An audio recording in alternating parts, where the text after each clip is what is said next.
All right, so I'm back, and again, if this is the first video you've seen, there's three others prior to this one that you should probably go watch to learn about my journey with hairy cell leukemia and my treatment program for it. Um, so the last video I talked about chemotherapy. This one I want to talk about immunotherapy. Now the protocol that I was prescribed by my hematologist, and I want to impress upon everybody that it's really important with hairy cell leukemia that either you have a medical team that has some experience with hairy cell leukemia, because it's very rare, only 800 to 1,000 diagnoses in the United States every year, which means there's very little research because there's not a lot of people to do research on. But also, it's not affecting a lot of people, so the money isn't there to do a lot of research either. Uh, but anyway, but there are a couple of really good, or many really good established protocols for uh, for fighting and treating hairy cell leukemia. For me, it was 5 consecutive days of cladribine, which is the chemotherapy. Then we took a 3-week break, and then started with rituximab or Rituxan, which is immunotherapy. And what the Rituxan does, the chemotherapy goes and attacks pretty much all the cells in your bone marrow, and destroys both good and bad cells, although 80% of mine were bad. And there's direct effects of that I talked about in the last video. But then the rituximab or the Rituxan is an immunotherapy, and it attacks a certain, I think it's a B-type cell, a very specific cancer cell. It does affect some of the healthy cells also, but not like the chemotherapy. And it's not chemotherapy, it's immunotherapy, which is, people ask what immunotherapy is, and it's a monoclonal antibody. And we heard a lot about monoclonal antibodies back during COVID, that's how they fought COVID. People who were severely infected with COVID, is there was a monoclonal antibody that they came up with, and that's what rituximab is. It's a monoclonal antibody, but they call it immunotherapy. And for that, they took a 3-week break, and then once a week, I would get Rituxan through my port, and that would be weekly. So every Monday, I went in for immunotherapy. Also during this time, they had me taking as preventives, or what's the word? It's not coming to me now, but basically they had me taking antibiotics and antivirals, prophylactics, that's it, to protect me from getting infections, because they knew my immune system was going to be bad. And anyway, as we went into that, the very first dose of immunotherapy was 6 hours long, and they do it very slowly because they need you, or they need to monitor you for any allergic or anaphylactic reaction. So they give it very slowly. They start off at a very slow rate and slowly increase it. They slowly increase that rate.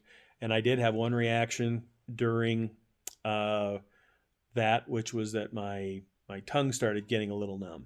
And they just tell you, if there's anything different, let us know. And that was it. My tongue got a little numb, and so they came in, and we were about 4 hours post. They also, when they start the immunotherapy, they give you a Benadryl, and they also give you hydrocortisone and Tylenol. That they give that to you before they start this, and then they wait about 30 minutes for it to take effect, and then they start giving it to you. So they gave me more hydrocortisone and more antihistamine, waited 30 minutes, the symptoms went away, and then I didn't have any further issue. And for the rest of getting immunotherapy, I had no further issues during treatment, which is actually pretty common. Also, during those treatments, they will increase the rate of flow as your body recognizes it and knows that, hey, we don't need to react to this, basically. So they will increase the flow, and by the time I got to the end, it was taking about 2 hours, not 6 hours, to get the infusion of the Rituxan. Other than minor tiredness, really didn't have any direct effects of the Rituxan, but there were some side effects. And at first we thought it was from Bactrim. And Bactrim is one of the antibiotics that's very common for people to get. It's also fairly common for people to have an allergic reaction. But what happened is I started to get edema, and I had swelling in my hands, in my extremities, and dermatitis literally over all my body. I was so itchy. It was brutal. And initially they thought it was the Bactrim, and it's possible it could have been the Bactrim. They took me off the Bactrim, and it did get a little better, but also as it was getting better, I was also getting further away from that week's dose of rituximab. So I don't know if it was because we got off the Bactrim or because of the rituximab, because the flushing of my skin, the redness, never went away. And I started, my hands and feet started peeling. And on my feet, both hands and feet, it was really painful. Less painful in my hands because you don't use them like you use your feet, but I would get these fissures, these cracks and fissures in the bottoms of my feet, and it just was so painful to walk. It was better with shoes on, but it just was so painful to walk because of those deep cracks in my feet.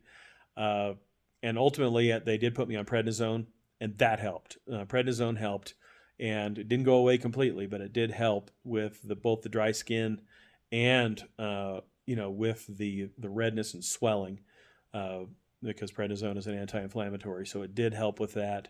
And then ultimately, they kept me on a low dose of prednisone all the way up until I could see a dermatologist. And the dermatologist basically described what was going on as I was experiencing a sunburn from the inside out. And my skin was reacting the same way as it would if it had a sunburn, which is to get really red, swell, and then peel. And during the 8 weeks of immunotherapy, I probably had my hands fully peel and heal or mostly heal and repeel again 3 times. And the last time was probably the worst because as we went over the first of the year, my insurance changed and there was a mistake made by the billing department where they forgot to ask for proper authorization from the new insurance company. And we had to delay one of my immunotherapies by a week. Well, during that week, I healed a lot. My hands got back to normal, which they're pretty close to normal now. A week, I'm 10 days, well, no, more than that. I'm 12 days post rituximab now, and my hands have just about healed. My fingertips still don't have quite the feeling that they did have before, and I think I'm still growing enough layers of skin there. My feet are almost healed. I still have some peeling there, and the cracks have just about healed. But what happened was I healed a lot. And then we went back in and did another 2 doses of rituximab, my final 2. And it was pretty obvious at that point that all of this dermatitis and edema and things like that were being caused by the immunotherapy. It wasn't bad enough. And actually, my opinion was, because they suggested at one point, hey, let's take a break from the rituximab and give you a break, give you a chance to heal. And my response to that was, well, we're just going to come back and finish, right? And they said, well, yeah. And I said, well, then I don't want to wait. Let's just do it. I can deal with it. As soon as we start the rituximab again, I'm going to start, with dry skin and peeling and all of that all over again, which is exactly what happened when we took the 1 week break. But, it's interesting. These bad times that you have going through immunotherapy is, there are parts of it that are real bad. The other weird side effect that I had, or direct effect, is that for 3 weeks I was cold. I mean, bone cold. I would have 2 blankets on me all the time around the house. I would put extra blankets on the bed, and I would just be shivering all the time. Well, it's because my red blood cells were low. I had, low hemoglobin. I was anemic, so I was cold all the time, and that was for me, that was the worst. I was just bone cold all the time. And ultimately, once my levels came back up, that all went away. I wasn't cold anymore. And that was wonderful to not be cold anymore. But outside of that, the dermatitis and the edemas, which are all side effects from rituximab, were the only things that I had. That being said, would I do the rituximab again? Because it's kind of optional. For some people, they just give them cladribine and that's it, which is amazing to think you can get 5 doses of chemotherapy over 5 days and be done with cancer treatment and be in remission. But you can do that. The difference is that this newer protocol, which they established in 2019 to do both rituximab and cladribine, is supposed to give you a more durable remission. And they don't really have all the data on that yet because it's a newer protocol. And when they say a durable remission, they're talking 10, 15, even 20 years. So they don't have the data going out 20 years to know that that's ultimately what this will do, but they do know that the rituximab was effective at causing remission, and the cladribine was effective at causing remission. But since they do it in different ways, they believe that combined that you're going to get a more durable remission from it. And I want to talk a little bit about what does remission mean. And I haven't had a doctor yet tell me that you're in remission. But I know that I am in remission because all of my blood counts are normal now. As of about 3 weeks ago, so I still had 2 doses of immunotherapy left, all of my blood counts were normal, all in the normal range. My platelets, even my neutrophils, at one point went up to 7,000, which is right at the upper edge of normal. So lots of neutrophils, which is great. So I'm normal. Since all the counts are normal, that's remission. That's what remission means. All your blood counts are normal. Your immune system is back. It's mostly working. I say mostly working because the immunotherapy stays in your system for 6 to 9 months. Now, the chemotherapy doesn't stay in your system that long. It's got a pretty short half-life, so it comes out of your system pretty quickly. But the immunotherapy, 6 to 9 months, it stays in your system. So during that time, you're at a higher degree of risk for certain viruses, and one of those is one that you carry in your body most likely, which is shingles, which is the chickenpox virus. So I continue to take antivirals, take acyclovir daily, twice daily, and that's supposed to help protect against viruses. So, but other than that, I feel normal. And that's what was wonderful is that, other than the side effects from the immunotherapy, I felt completely normal. Mostly, through all these treatments, I've had 3 months of treatments. There were about 3 or 4 weeks there where I struggled. I was fatigued, cold, had lots of edema and peeling and all of that for 3 to 4 weeks of the 3 months. And that was it. As I'm moving forward here, I can tell you that my stamina and my legs are dead because since November, I really haven't gotten out and walked much. So if you are able to get out and walk during treatments, I would recommend that you do it, even if it's just for a little bit to keep your muscles from atrophying a little bit over the few months or the couple of months that you're getting treatments. And because now that I'm done and I'm feeling normal, I do feel that my stamina is not there. So I'm going to be, it's winter here, so I'm going to be headed to the gym to hit the treadmill and maybe some stair steppers to get my legs built back up.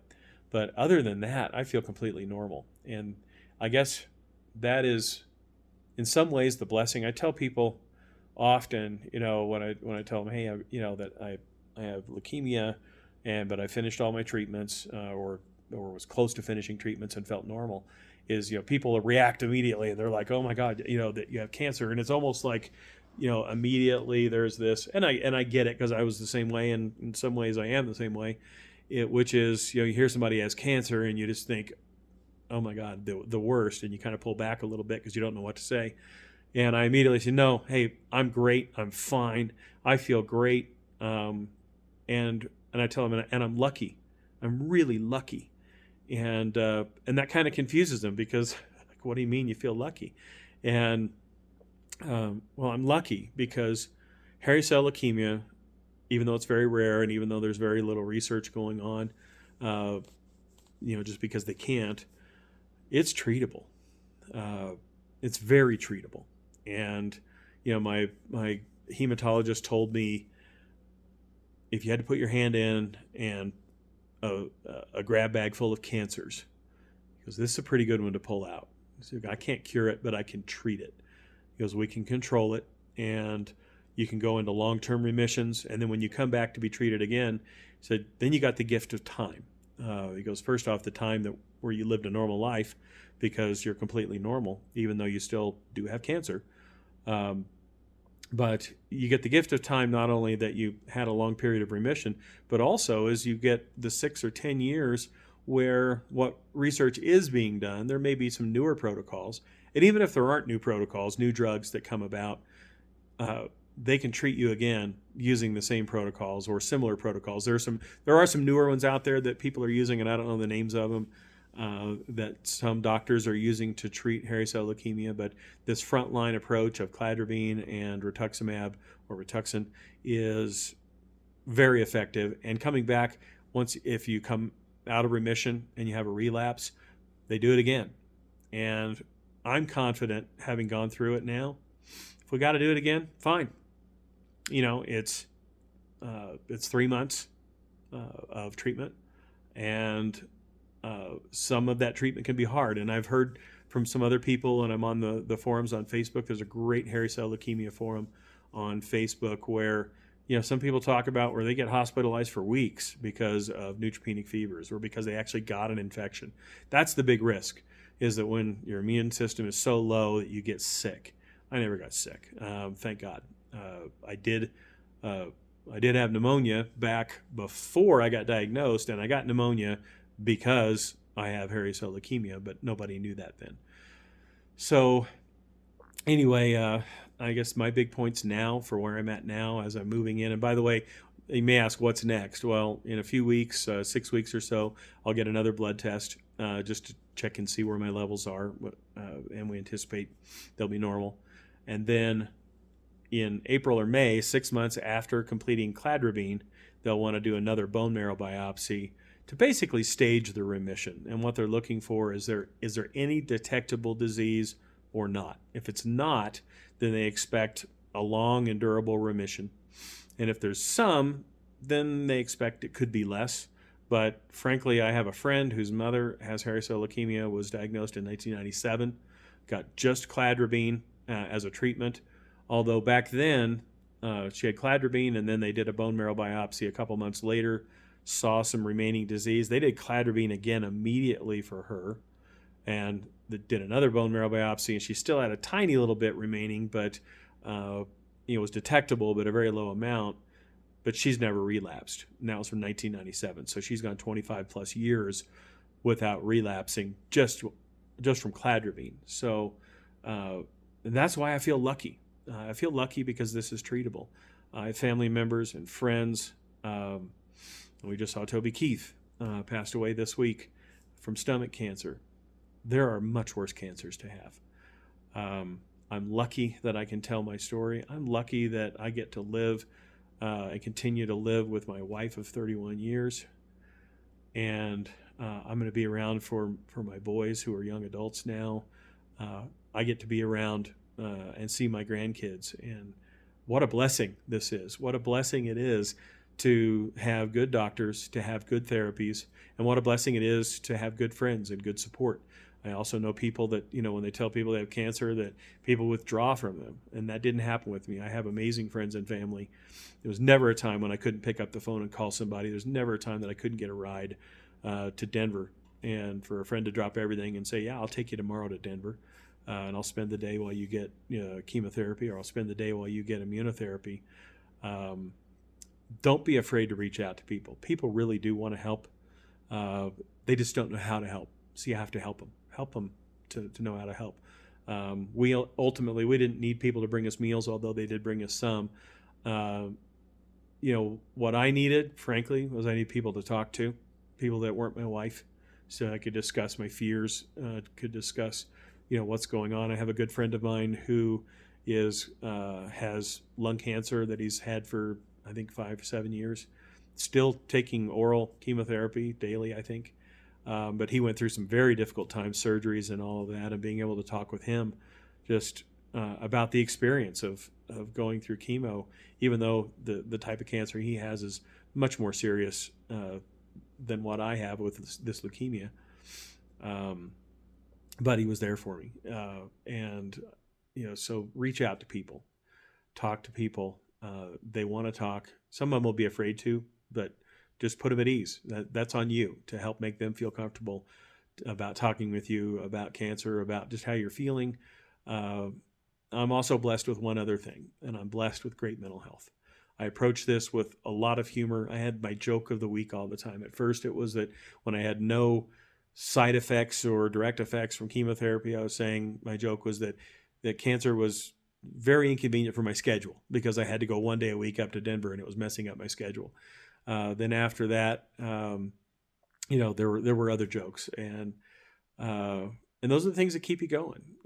It's okay to laugh at cancer. It's okay to laugh at some of the side effects. I mean, good Lord. I mean, I was shedding like a nervous golden retriever for about 3 weeks. I had so much skin coming off my body. All you can do is laugh and joke about it because I can't change it. Um, so, my recommendation: keep your spirits up. Stay connected with friends and family. Don't withdraw from them. Don't let this get you down. It's once you get through the treatments and you look back, they're never as bad looking back as they were when you went through them. And I joked with my wife. I said, it's kind of like pregnancy and childbirth. You'd never have another one if you remembered how bad it was when you went through it the first time.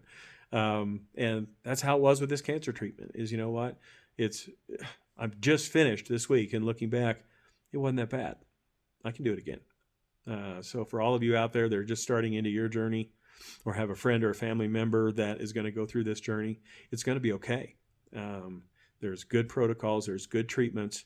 Listen to what the doctors say. Get second opinions if you aren't satisfied. Take care of yourself. Make sure you protect yourself. And I come from a place, both politically and otherwise, where face masks and all of that really aren't very acceptable after COVID. But I went out and bought N95 masks. I bought masks that work. And there were times I wore them. And there were also a lot of times I just flat stayed at home because I didn't want to take the risk. So be careful. Take care of yourself. Take care of your families. And hopefully this is helpful. I don't think I'm going to need to do a video after this, but maybe I'll make another one after I do a bone marrow biopsy for this third one. And again, I'm hopeful that it'll be 10 plus years or never to have a relapse of hairy cell leukemia. So each of these videos have been pretty long, 15, 20 minutes, but hopefully it's helpful to anyone out there to learn from what I've experienced and to help calm your fears, because it's going to be okay. And that's it for now. Thanks for tuning in.